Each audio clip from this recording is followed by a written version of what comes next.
Hey guys, Dave Gass. Hope everybody is doing well. I just was thinking how in my life, relationships I've enjoyed and how different people brought different things out of me and different jobs brought different things out of me. And I always like the interaction of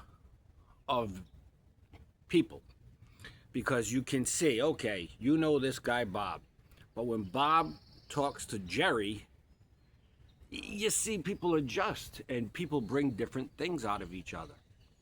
Now, in my life, I've only been really, and I can't even call the other one a relationship, dated another girl for more than a couple of weeks. But I was young and she was very dominant. And she was older than me and she had already gone to school. She had her career going. God, I was 18. She's still at that job all these years later. But she did not bring out the best Dave Gass. She made me feel inferior, and that was not a good situation for me at all, because my father always said, and he's the smartest man I ever met philosophically, you know when you found the right person when the silence is comfortable. That's my wife. With my wife, it was automatically like two totally different people. She's an introvert, I'm an extrovert, but when we're together, we're just us. There's no posturing, game playing, any of that stuff. It's just us against the world, like I told her on the altar in 1990. Us against the world. So like I said, this other girl brought out a weak, bad side of me, so that was never going to last. I think I actually thanked her for breaking up with me. But then I meet my wife, and she brings out the best in me. Same at work. You have a job for a long time, and say in my career, auto body painting, 35 years. I started right at the beginning of my career, kind of moved up fast, and working as a paint trainer and selling paint. I was only 24 or something, 23, and it's not an ego. Never been an ego person. It's more of a confidence thing. Oh, I'm good at this. My whole family is artistic. Everybody was artistic in my family, whether it was music or art. And some of them were famous or are famous. Anyways, in the auto body trade, matching colors and spraying, it just came easy to me. Now, for 21 years, I'm the top guy at a very high-end shop. I helped grow the place. Now, I decided it's time for me to leave after my neck fusion.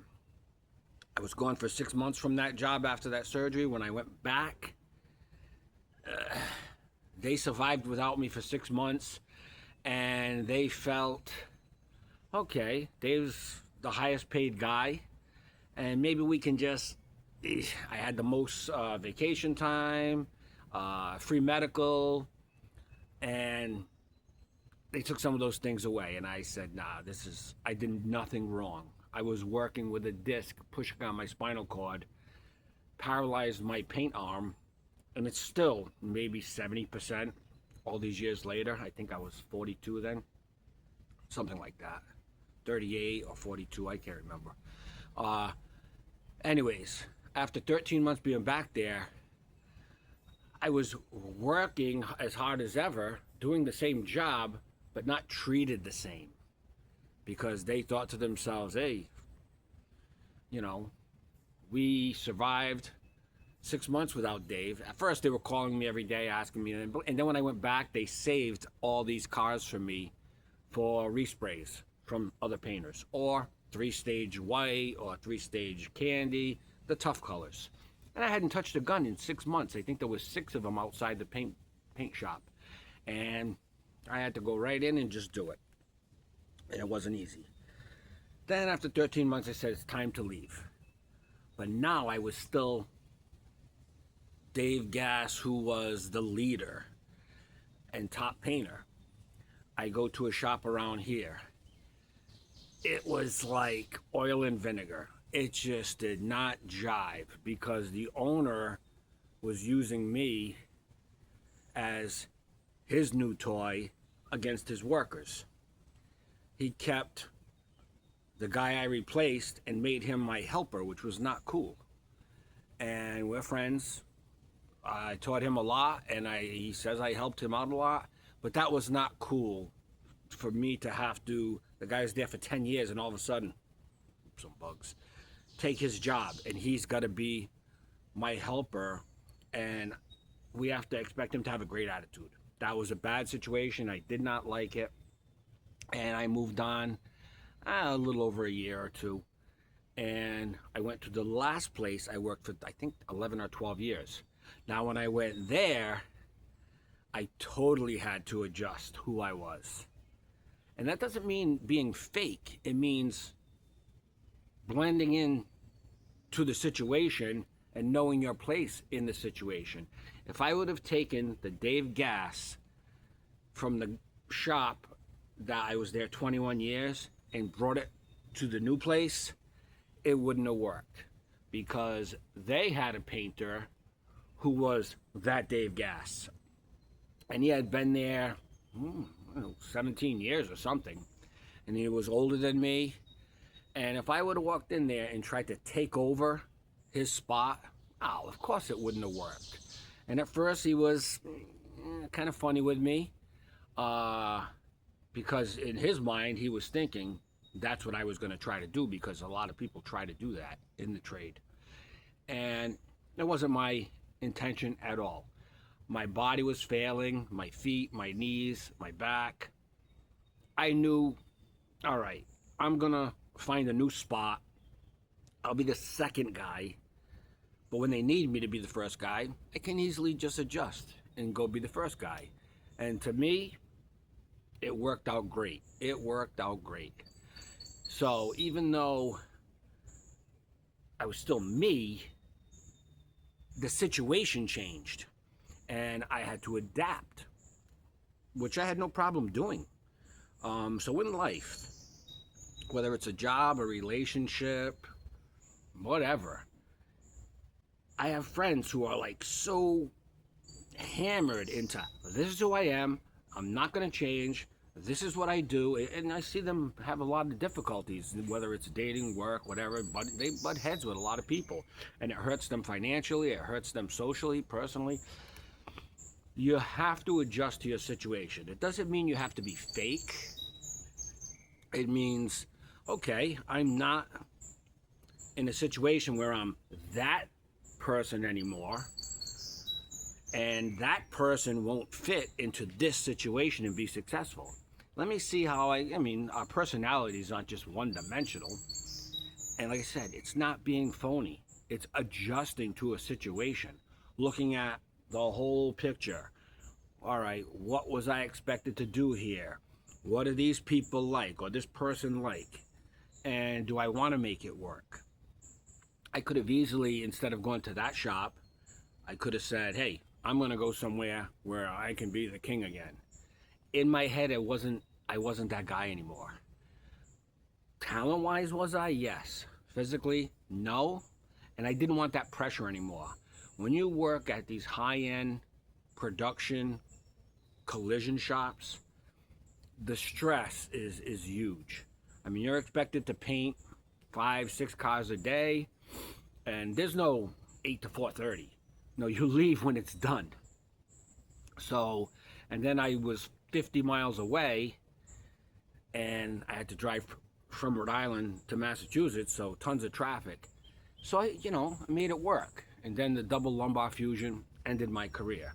But yeah, in life, especially when you get a little older, 55 to 65 or whatever, and you lose your job, and you are somebody who maybe was making a great pay and were admired and respected, or in your head you were, or whatever the situation was. When you move on, you have to say, I'm not that guy anymore. Let me see where I can fit into this situation. My sister is going through that right now in a positive way. She just had to change jobs after 21 years. The company got sold, and she went to work for a new company. So at the other place, she was top dog. This place, she's the new person, and she's having to fit in, and she's doing a wonderful job. She struggled a little bit at first, but she's doing a wonderful job, and we talk about this stuff. Whatever the situation is, blending in, to me, it's a huge part of success. So many people, like I said, they want to dig in and they want to say, this is who I am, you accept me or not, and blah, blah, blah. I don't know, man. That's a hard way to live. I feel life comes at us, and then you pick a road. I've always believed in the fork in the road type of situation. And you pick which way you're going to go. And when you go that way, you examine it, and you say, how do I fit into their situation? Because it's not your situation at that time. Now, if they hire you to be the top dog, well, obviously you have to be the top dog. But I found later in my career, when my body was breaking down, I didn't want to be the top dog anymore. So I said, hey, I'm going to make less money, but I don't want to make a ton less. And I'm going to work hard, and I'm going to do my job, and I'm going to be happier. And I was much happier. So just some advice, whether it's a relationship with a woman, a friend, a job. As we get older, sometimes you have to adjust who you are, who you were. My wife, all the time, she's been at her job 37 years. And sometimes she'll come home and complain, and like any job, stress. And I tell her, you've been there 37 years. You're one of the top dogs. You go somewhere else, it's a whole new ball game. You don't know. You've been there since college. You don't know what it's like to work at another place. So, cool it. You're 60 years old, a couple more years, you retire, and you move on. But some people, they feel like, this is who I am. I'm a top dog, and I'm never going to change. That's a hard way to live. Just some advice from Dave Gass.